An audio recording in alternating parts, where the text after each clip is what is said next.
task today is also to share the political campaign plans that we have with you.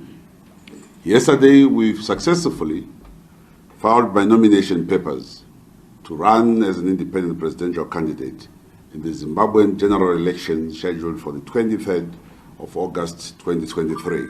One of the prominent former cabinet ministers in Zimbabwe, Saviour Kasukuwere, has announced that he will take part in the much anticipated elections in the neighboring country in August.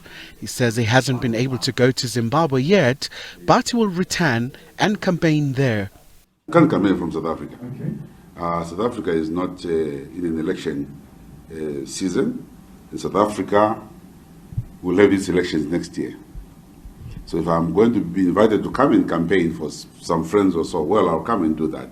But I am on my way to Zimbabwe.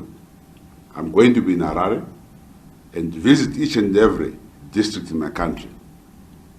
That is where my campaign will be. We will soon be launching our main campaign in Harare, in Zimbabwe. That's where the game begins. So we're here, obviously, for other issues that we have raised before. Kasukuwere says fixing the Zimbabwean economy remains a key issue. The challenges of Zimbabwe are well known to all of us, and especially to colleagues here in the media. And the major challenge, obviously, is the economic challenge that Zimbabwe faces. But you can't resolve this question without also attending to the politics of Zimbabwe. You're going to get the politics right for you to get the economics right. What is at stake in the forthcoming elections is a stark choice between regeneration and elite capture of the state, its resources, between modernization and regression into the past.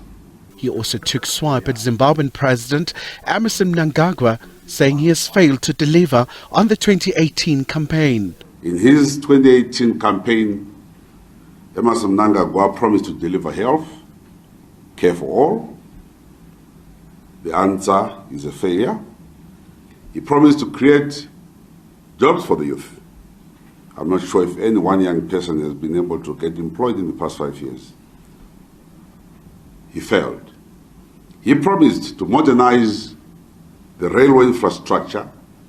Up to this day, we're actually seeing bouncers pulling the wagons, meaning that we don't have enough work for those railway systems. He promised to grow our national economy, and nothing has happened. If anything, we have seen the entrenchment of corruption, individuals getting richer than the state.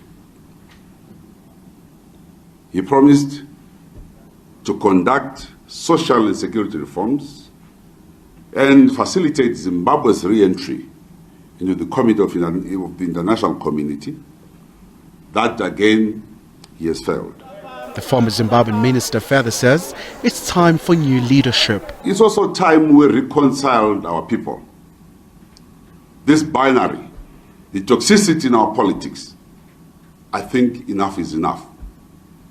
We have had enough of the shouting matches. Hence, we are standing, and I'm standing as independent presidential candidate, because it has become clear that this binary of political parties has further entrenched the divisions in our society. Khumalo, SABC News, Johannesburg.